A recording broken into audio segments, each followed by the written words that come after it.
Witam wszystkich serdecznie. Dzisiaj chciałem Wam opowiedzieć o rybich łuskach. Nie na darmo mówi się, że ryba ma oko w każdej łusce.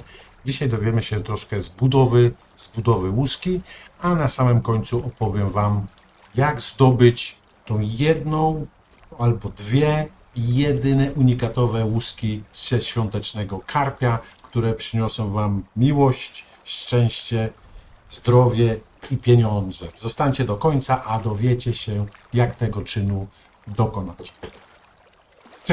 Przechodzimy do studia. Także zapraszam Was dosłownie za parę sekund. Ok? O. U ryb. Ogólnie u ryb wyróżniamy cztery różne typy łusek. To są łuski plakoidalne, ganoidalne, kosmoidalne, elastyczne, które dzielą się na cykloidalne i ktenoidalne. Dzisiaj zajmiemy się łuskami cykloidalnymi. Teraz pokrótce Wam powiem, z czego takie łuski się składają. Są to cienkie płytki które występują na powierzchni oczywiście skóry ryb. Pełnią funkcje ochronne. Wiecie, jak ryba sobie pływa gdzieś tam między korzeniami, między jakimiś roślinami. Po prostu łuski chronią rybę przed uszkodzeniami mechanicznymi. No i tak jak Wam powiedziałem, te typy łusek, dzisiaj się zajmiemy łuską cykloidalną, czyli łuską okrągłą, występującą u ryb, przeważnie u ryb karpiowatych, jak klenie i nasz karpik. Co zawarte jest w łuskach? W łuskach zbudowane są z fosforanu wapnia, który nadaje im twardość. Ta zewnętrzna część łuski, ona jest zwapniała, pokryta śluzem, dlatego jest twarda. Tkanka łączna jest bardziej już pod. No i głównym takim białkiem, który jest zbudowany, to jest kolagen. Tak jak w naszych paznokciach mamy też takie płytki, to jest coś podobnego jak łuski ryby. No i podstawową to już Wam powiedziałem, urazy mechaniczne ułożone są zależnie od ryby. Są też ryby, które nie posiadają łusek, to musicie też wiedzieć, ale do tego jeszcze dojdziemy. Zajmiemy się dzisiaj łuskami elastycznymi, czyli cykloidalnymi. Tutaj możecie sobie zobaczyć łuski cykloidalne, leszcz, karp, strzebla, lipień, ukleja, kleń. To taka rozpiętość ryb, żebyście mieli pogląd, u jakich ryb te łuski cykloidalne, czyli cykloidalne to takie okrągłe, gdzie te łuski występują. Teraz Wam powiem jeszcze, co możemy, ja tak pokrótce ten materiał będę robił, żeby nie zrobić za długich tych odcinków, także za dużo gadania. Łuski oczywiście u ryb to nie tylko, najważniejsze co właśnie chciałem Wam powiedzieć, że to nie jest tylko ochrona, bo to jest logiczne, że te łuski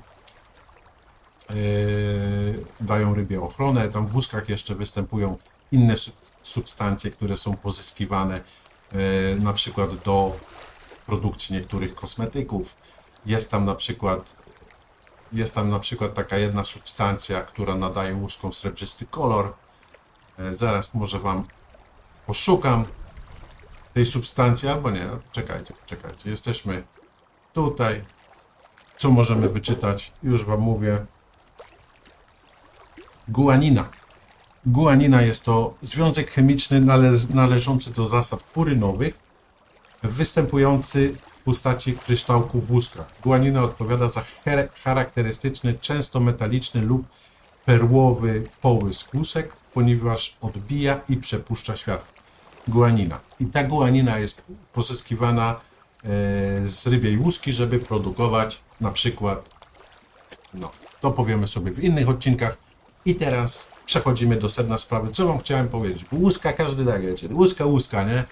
Pyk, łuskę oskrobane na patelę nie ma. Albo idziecie na ryby, patrzycie, o, łuski leżą. O, tu ktoś ryb nałowił. I teraz tak. Co można Co można odczytać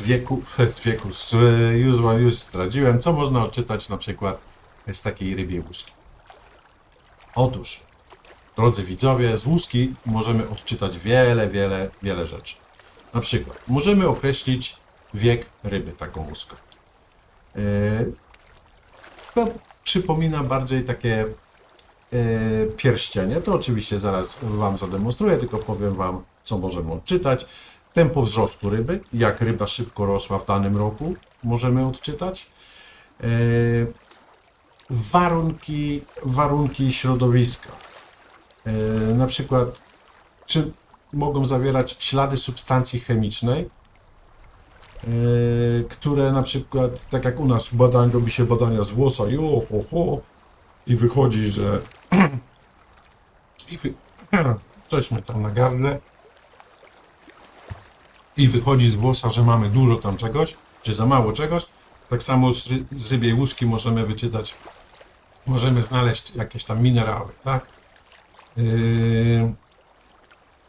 Mogą też ryby migrujące, na przykład takie jak łososie, na łuskach, po łuskach możemy wyczytać etapy migracji. A to dlatego, że na przykład jeżeli łosoś idzie w strumyki tam z morza, to na przykład w morzu jadł obficie i te wskaźniki na łuskach będą lepsze, co za chwileczkę Wam wytłumaczę. No i później przestaje jeść, co wskaźniki na tych łuskach będą o wiele mniejsze, co wskazuje na to, że na przykład łosoś wchodząc już do strumieni na przykład przestaje jeść. To możemy wyczytać z łusek.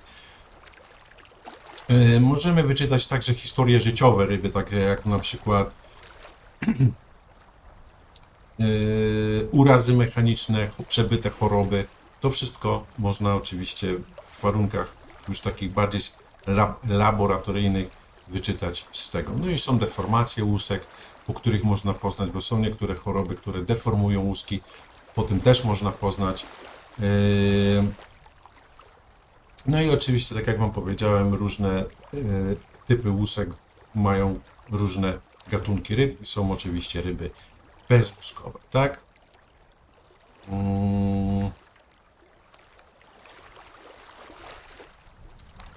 No, to tyle Wam powiedziałem na temat, co jest naszym dzisiejszym celem, a teraz pokażę Wam na przykład takie różnego rodzaju.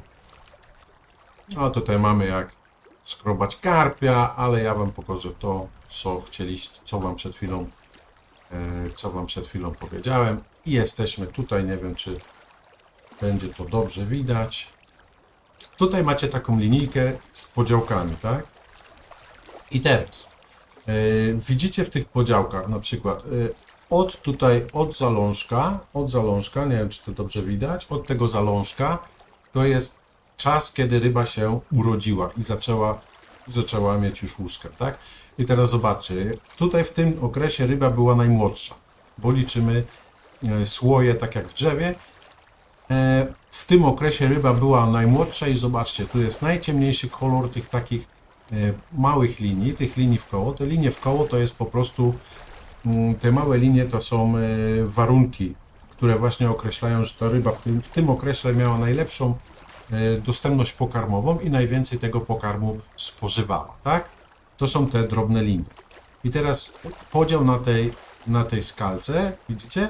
To jest od środka łuski się liczy i na przykład zakończył się tutaj. I w tym okresie, tak jak możecie zobaczyć, ryba miała najlepszy przyrost, najszybciej przyrastała. Najwięcej jadła, najlepsze warunki. Później macie drugą skalę. To jest drugi przyrost ryby. Na przykład to był rok pierwszy, pierwsza skala, druga to jest rok drugi. W roku drugim ta rybka już jest oczywiście troszkę większa. No i teraz tak. I teraz mamy też linie,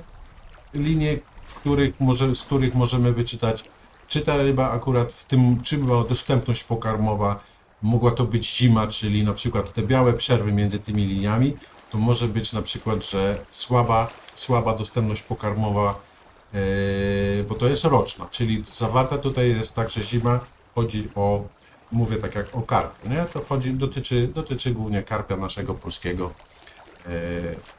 Mówimy o rybach w Europie, czyli są 4 cykle 4 cykle życiowe, lato, jesień, zima i dlatego na przykład rzadsze takie, te większe takie białe przebarwienia, jak tutaj możecie zauważyć, to może być na przykład zima, albo może być na przykład oznaką tego, że ta ryba była chora i w tym czasie nie pobierała pokarmu. Dopiero jak wyzdrowiała, zaczęła troszeczkę więcej podjadać. Na przykład, tak jak mówiłem, że mogło się tak zdarzyć, że coś się wydarzyło w wodzie, jakiegoś związku było za dużo, no i ten związek odkłada się w łusce. No, przy głębszych badaniach, oczywiście laboratoryjnych, można określić, jakich pierwiastków dokładnie, jakie pierwiastki są w łusce rybiej i co działo się w wodzie. Oczywiście to są pewno drogie badania, to rzadko kto robi, może na instytutach chłopaki z mojej szkoły, z mojej klasy to robią i się bawią. Pozdrawiam wszystkich z Rybaka, Sierakowa Wielkopolskiego. No i także możecie zobaczyć. Zobaczcie, drugi rok już ryba już w drugim roku żerowała troszeczkę inaczej, widzicie? I teraz trzeci rok ryby, tutaj na przykład zobaczcie, bardzo dobrze odkreślone jest białym, czyli w założeniu mogła to być zima. W zimę oczywiście ryby mniej żerują, mniej jedzą, mniej potrzebują pokarmu i według mnie to był sezon zimowy. Później przychodzi sezon letni i zobaczcie, że ta ryba już żerowała coraz więcej, lepsza dostępność pokarmowa i ta ryba sobie żerowała lepiej. Tutaj macie lepiej odzwierciedlone, jakbyś to jest z rosyjskiego, ale to zachowane są pory roku takie jak u nas, proszę bardzo. Pierwszy, drugi, trzeci rok, tak? Trzeci rok i tutaj od razu macie podane wzrost, jak ta ryba rosła. Nie, ta ryba to wygląda na torsza akurat. Tutaj ta ryba bardziej wygląda na brzane, łososiowata. Także tutaj bardzo ładnie wygląda. Od środeczka liczymy pierwszy rok, później pierwszy zwój, tak jak tutaj, nie wiem czy widzicie, jak tam grzebie myszką. Pierwszy zwój między tym środkiem a tym to jest pierwszy rok, drugi rok między pierwszym a drugim i trzeci rok i na czwarty rok już idzie następna. No to jest oczywiście układ ryb. Zauważcie nie wiem czy zrozumieliście o co mi chodzi, tak? Że każdy ten pierścień tutaj, co jest, oznacza jeden rok z życia ryby. A te małe pierścienie takie, tutaj bardzo ładnie widać. Zobaczcie, każdy ten większy pierścień określa rok życia ryby. Ten duży pierścień, tak? A te małe pierścienie, które są w środku, określają warunki atmosferyczne, dostępność pokarmową, choroby, jakie mogła przebywać ryba. Tutaj macie to inaczej troszeczkę, ale też w podobny sposób widać różnicę. Na tym widać różnicę. Ja patrzę na drugi monitor, dlatego tak od czasu do czasu głowa mi ucieka. Zobaczcie, to jest pierwszy rok. To jest taki ciemniejszy pierścień, później jest następny rok wzrostu ryby i następny rok wzrostu ryby i czwarty rok zaczęty, tak? Czyli możemy określić, że tutaj ta ryba na przykład miała 3 lata. Pierwszy, drugi, trzeci rok i zaczyna się sezon następny. Tutaj macie elegancko to odkreślone ja już zapomniałem, один год 15 cm. Rosyjsko, miesza mi się rosyjski z tym. Nie pamiętam jak jest 15. 15. Pierwszy gод. Nie będę się, nie tego. Второй год, trzeci gод, 40 cm. No i tutaj macie elegancko tak wyślimaczone. Myślę, że troszeczkę Wam pomogłem. Wszyscy mówią tak łuska, łuska, nie łuska, ale łuska jest dosyć ważna. Zachodzą, one są, to akurat te łuski, widzicie, tak jak tutaj coś jest. No i wraz z dorastaniem ryby łuski rosną, zwiększają się okresowo koncentrycznie. No i co się dzieje, jeszcze Wam powiem taką ciekawostkę, co się dzieje, jak na przykład wyrwiecie rybie łuskę. No to momentalnie komórki kolagenowe i te fosforany, wapnie i te inne, co występują w organizmie, po prostu zaczynają budowę nowej łuski i wraz ze wzrostem ryby ta łuska zaczyna się odmawiać, tak? No tutaj jest sposób określenia wiek ryby, podobnie jak wiek drzewa po jego słojach. Proszę bardzo, dla leśników tutaj mała taka dygresja, żeby wiedzieli. Jeszcze jest jedno miejsce, gdzie można przeczytać wiek ryby, ale oczywiście powiem Wam o tym później. Powiem tylko, że to jest w kręgosłupie. Ale na tym skupimy się kiedy indziej. Dzisiaj mówimy o łuskach. Nie chcę, żeby to za długo było. Tutaj mamy tabelkę, jak długo rośnie karp, ale wzrostem ryb zajmiemy się kiedy indziej. Tutaj dobrze widać, o, to jest naturalnie rybia łuska. Tak jak Wam wcześniej to wszystko przekazywałem, pokazywałem. Oczywiście są ryby też bez łuski. O których też oczywiście sobie powiemy. No i tutaj są już łuski, o których będę opowiadał, później. No. Także, a teraz opowiem Wam, jak zdobyć taką. Nie mogę się opierać, bo mi się trzęsie całe biuro. Słuchajcie, jest taka tradycja, że sprawdzę tylko, czy się nagrywa się. Jest taka tradycja u nas w Polsce, żeby do portfela, ja sam w portfelu gdzieś tam noszę jeszcze łuski rybie. Gdzieś tu miałem te łuski rybie w portfelu, dobra, nie będę szukał, ale na pewno gdzieś tu były.